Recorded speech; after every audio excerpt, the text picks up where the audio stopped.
नमस्कार, मैं हूं नीलू। तो जैसे कि आशंका जताई जा रही थी कि ईरान अब खुलकर फ्रंट फुट पर खेलेगा, हुआ भी कुछ ऐसा ही। कल करीब 7:30 बजे, अगर भारतीय समय अनुसार बात की जाए तो 10 बजे के आसपास ईरान ने जबरदस्त कह सकते हैं मिसाइल दागे इजराइल पर। हालांकि कितना नुकसान इजराइल को हुआ है, कितनी मिसाइल्स अंदर तक पहुंची है, ये तो अभी आंकलन नहीं हो पाया है, लेकिन कहा जा रहा है कि इससे इजराइल को बहुत ज्यादा नुकसान हुआ है। और सबसे बड़ी बात यह है कि अब ईरान वर्सेस इजराइल ये युद्ध हो गया है, यानी अब आमने सामने की लड़ाई शुरू हो गई है और इसे एक बड़े वॉर के रूप में देखा जा रहा है। खास तौर पर अगर ईरान की बात की जाए तो उसने साफ तौर से ऐलान कर दिया है ये तो पहली खेप है, आगे देखिए क्या होता है। इसी पर बातचीत करने के लिए मयंक मेरे साथ जुड़ गए हैं। मयंक, सबसे बड़ी बात है ये पहली खेप थी, ईरान ने ये दावा किया है। अभी तो देखिए हमें तो बदला लेना है, चाहे वो हनिया का बदला हो या फिर नसरुल्लाह का बदला हो, हम बदला लेंगे और उसी की तर्ज पर एक बड़ा हमला कल हमने देखा इसराइल में। देखिए, ईरान की तरफ से ये जो हमला हुआ है इसने इस पूरे वॉर का स्वरूप बदल के रख दिया है अब। और हम आपको सबसे पहले ये बताते हैं, मुद्दे की बात करते हैं जो सब लोग जानना भी चाहते हैं कि आखिर इस हमले से इजराइल में कितना नुकसान हुआ है। इसको लेके देखिए अभी कोई पुख्ता जानकारी सामने नहीं है, लेकिन हम आपको बताते हैं कि ईरान की तरफ से IRGC जो सेना है ईरान की, उसकी तरफ से जो है क्या दावा किया गया है। ईरान का कहना ऐसा है कि करीब 180 से 200 मिसाइल्स जो थी इनसे हमला किया गया था कल इजराइल के ऊपर। इसमें से 90% मिसाइल्स, ये ईरान दावा कर रहा है कि 90% मिसाइल्स जो हैं वो सही टारगेट पे, सही ठिकानों पर गिरी हैं।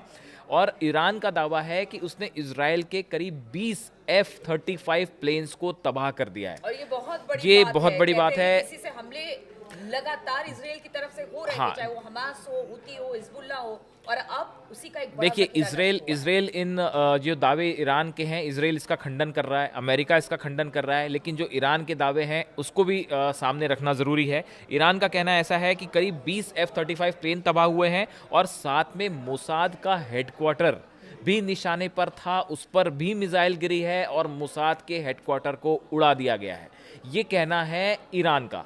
अब देखिए, गौर करने वाली बात यह है कि जो ये मिसाइल्स गिरे, ये मिसाइल्स एक नेवाटिम एयरबेस है, नेवाटिम एयरबेस है इजराइल का। बताया जाता है कि ये इस नेवाटिम एयरबेस से ही जो F-35 प्लेन्स फ्लाई करके जो लेबनान में अटैक होते थे या जो गाज़ा में अटैक हुए, ये प्लेन्स इसी नेवाटिम एयरबेस से ही फ्लाई कर रहे थे। जो हमले नसरल्ला के ऊपर किए गए और जिसमें नसरल्ला की मौत हुई, उस मिशन को शुरुआत इसी एयरबेस से किया गया था। इसीलिए ईरान ने इस नेवाटिम एयरबेस को टारगेट किया है और ऐसा बताया जाता है, जो ईरान का कहना है कि ये हमला बिल्कुल सफल रहा है। मिसाइल एयरबेस पे गिरी और करीब 20 F-35 प्लेन्स तबाह हो गए हैं, ये ईरान का दावा है। ठीक है, ये ईरान का दावा है मयंक, लेकिन सबसे बड़ी बात है ईरान ये भी दावा कर रहा है कि उसने 400 मिसाइल्स दागे, जिसमें से बताया जा रहा है कि करीब 180 आयरन डोम से भी टकराए, जिसमें आप कह रहे हैं कि बहुत सारे अंदर भी आ गए, कुछ को इंटरसेप्ट कर लिया गया और उसने इजराइल के अंदर जाकर बहुत बड़ी तबाही की है।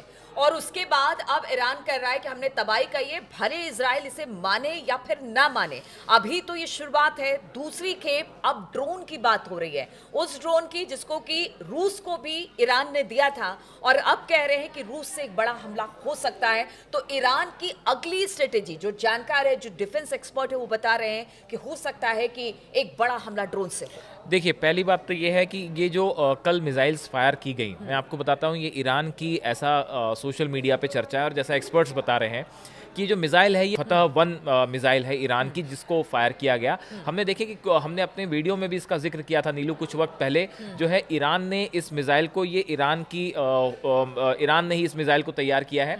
और देखिए कि करीब ईरान से इजराइल को ट्रैवल करने में करीब 2000 किलोमीटर, 1800 से 2000 किलोमीटर का डिस्टेंस ये मिसाइल ने ट्रैवल किया। ये हाइपरसोनिक मिसाइल है जो कि आवाज़ से 15 गुना ज़्यादा स्पीड से फ्लाई कर सकती है और अपने साथ बड़ी मात्रा में जो है वो वॉरहेड्स भी लेके जा सकती है। तो ये देखिए बेहद खतरनाक मिसाइल है और एक साथ इतनी बड़ी संख्या में, जो आप कहना चाह रही हैं, इतनी सारी मिसाइल्स एक साथ फायर होती हैं जो करीब 2000 किलोमीटर को ट्रैवल करती हैं, इजराइल के अंदर आती हैं। आप देखिए कि रेड सी में हो या भूमध्य सागर में हो, बड़े सारे एयरक्राफ्ट कैरियर्स खड़े हुए हैं, एंटी मिसाइल सिस्टम अमेरिका ने लगाए हुए हैं। तो अब इस तरह की भी चर्चाएं हैं कि हो सकता है कि ईरान की तरफ से और ज़्यादा मिसाइल्स फायर की गई थी, और ये भी संभव है कि हो सकता है अमेरिका की तरफ से कुछ मिसाइल्स को जो है वो एंटी मिसाइल सिस्टम ने उसको हवा में तबाह भी किया हो। ठीक है। लेकिन इन सब के बावजूद जो तस्वीरें इसराइल से आई हैं, अभी देखिए, अगर हम ईरान के दावे को अलग भी रखें और ये कहें कि ये पता पूरी तरह से सही नहीं है, अगर ये भी मान ले, तो भी उसके बावजूद ये तस्वीरें जो इसराइल से आई हैं, आप देखिए वहाँ पे तस्वीरें आई हैं, कुछ रेस्टोरेंट्स हैं जिनके कांच टूटे हुए हैं, एक स्कूल के ऊपर बिल्कुल, जो कल तस्वीरें आई उसमें हमने देखा आयरन डोम इंटरसेप्ट कर रहा है, या उसके बाद किस तरह से लोग भागते सड़कों पर नजर आए, लोग बंकर्स में छिप गए। हालांकि अलर्ट पहले से था, अमेरिका ने पहले से अलर्ट कर दिया था, लेकिन इसके बावजूद भी वहां पर इस वक्त पैनिक का माहौल है। लोग कई जगहों से दूसरी जगह पर जा रहे हैं, लोगों को कह दिया गया है कि आप बॉम्ब शेल्टर में तुरंत भाग कर जाए। जैसे ही पूरी, आप एकदम ठीक कह रहे हो, पूरी रात जो है इसराइल के उत्तरी इसराइल और मध्य इसराइल का जो हिस्सा है, वहाँ पे जो लोग हैं, सिटीजन हैं, उनकी पूरी रात जो है बंकर्स में बीती है। और काफ़ी सारी मिसाइल जो तस्वीरें आई जिसका हम जिक्र कर रहे थे कि रेस्टोरेंट्स में जो है वो तबाही हुई है, एक बताया जाता है कि स्कूल के पास एक मिसाइल गिरी, ये तस्वीरें आ रही हैं। मतलब ये ऐसा नहीं है कि जो इसराइल दावा कर रहा है वो कि सबको आयरन डोम ने रोक लिया, ऐसा बिल्कुल नहीं है। बहुत सारी मिसाइल्स हैं जो कि इसराइल के ऊपर गिरी भी हैं। अब इसमें से कितनी तबाही हुई है ये शायद हमको आने वाले 1-2 दिन में साफ साफ पता चलेगा कि कितनी तबाही हुई, लेकिन ये निश्चित तौर पे है कि अब जो है ये आयरन डोम सिस्टम, देखिए एक साथ जब 180 या 200 मिसाइल्स फायर होती हैं, कल देखिए जो तस्वीरें आ रही थी, आप इसराइल के आसमान की तस्वीरें देखिए, ऐसा लग रहा था कि एक पूरा गुच्छा जो है वो चला आ रहा है मिसाइल्स का। अब जो वहां पर एक अलार्मिंग सिस्टम लोगों के मोबाइल पर दिया गया था, जब उसे देखा गया तो वो पूरा जो इजराइल का पूरा वो इलाका था वो पूरी तरह से रेड हो रखा था, रेड हो गया था। बिल्कुल बिल्कुल, एक साथ कई मिसाइल्स वहां पर गिर रहे थे, तो वो पूरा इलाका। तो मयंक, सवाल यही है कि ये देखिए, ये तो शुरुआत है। हालांकि इजराइल ने कहा है कि अब इसका हमने प्लान पहले से तैयार कर रखा था, हमें पता था कि अब ईरान खुलकर खेलेगा, क्योंकि जिस तरह से हमास खत्म हुआ, हिजबुल्लाह खत्म हुआ, उसके बाद नसरुल्लाह मारा गया, अब ईरान के सामने कोई ऑप्शन नहीं था। यानी इजराइल भी अब पूरी तरह से तैयार है कि इसका जवाब दिया जाए, और ईरान भी पूरी तरह से तैयार है, क्योंकि बहुत दिनों से जिस तरह से हनिया की मौत हुई, इसके बाद से चुप्पी साधे बैठा था। तो क्या वो तैयारी का वक्त ले रहा था कि जब तैयारी मतलब वो कर ले, उसके बाद अगर कोई बड़ा हमला वो करता है तो पूरी तैयारी के साथ? देखिए, ये जो आप बात कह रही हैं, इसमें जो मुझे जो लगता है, मेरा जो ओपिनियन है, जो मैं समझ पा रहा हूँ कि देखिए, पहले हनिया को असासिनेट किया गया, उसके बाद नसरल्ला की मौत होती है, उसके बाद आईडीएफ जो है वो लेबनान के अंदर तक घुस जाती है। ये एक ऐसा माहौल बन गया था पिछले कुछ दिनों से कि बस इस युद्ध में मानो इजराइल ही इजराइल है, इजराइल को कोई चुनौती नहीं दे पाएगा, और ईरान के ऊपर दबाव था। पूरे इस्लामिक कंट्रीज जो हैं वहाँ से भी ये मांग उठ रही थी कि भाई जवाब देना चाहिए। हिजबुल्लाह लगातार अपील कर रहा था, और नसरल्ला की मौत के बाद बहुत बड़े लोगों में गुस्सा भी था। तो ईरान को जवाब देना एक मजबूरी हो गया था। ईरान के ऊपर इतना ज़्यादा प्रेशर था, और ऐसा लग रहा था मान लो कि एक जो साइकोलॉजिकल वॉर होता है, उसमें इसराइल को अपर हैंड मिल रहा है, इसका जवाब देना बहुत ज़रूरी था। इसीलिए शायद देखिए, कल ऐसा बताया जाता है कि इस हमले के कुछ वक्त पहले ईरान की तरफ से ऐसे सोर्सेज बता रहे हैं कि रूस को ये जानकारी दे दी गई थी कि हम हमला करने जा रहे हैं। रूस के विदेश मंत्री, रूस के उप प्रधानमंत्री जो हैं वो ईरान गए थे हाल ही में। तो देखिए, ऐसा बताया जाता है कि हमले के कुछ समय पहले ईरान ने रूस को ये जानकारी दे दी थी कि हम ये जो बैलिस्टिक मिसाइल से अटैक करने जा रहे हैं।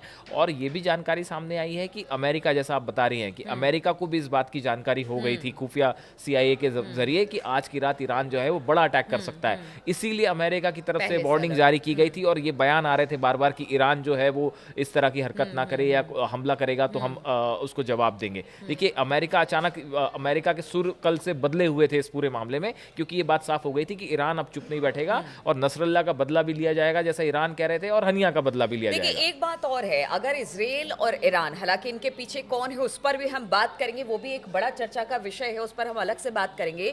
लेकिन अगर ईरान और इजराइल की सैन्य क्षमता देखी जाए तो यहाँ पर भारी इजराइल ही पड़ता दिखाई देता है, ईरान उस तरीके का नहीं है। लेकिन सपोर्ट में रूस और चाइना एक तरफ है, एक तरफ अमेरिका है।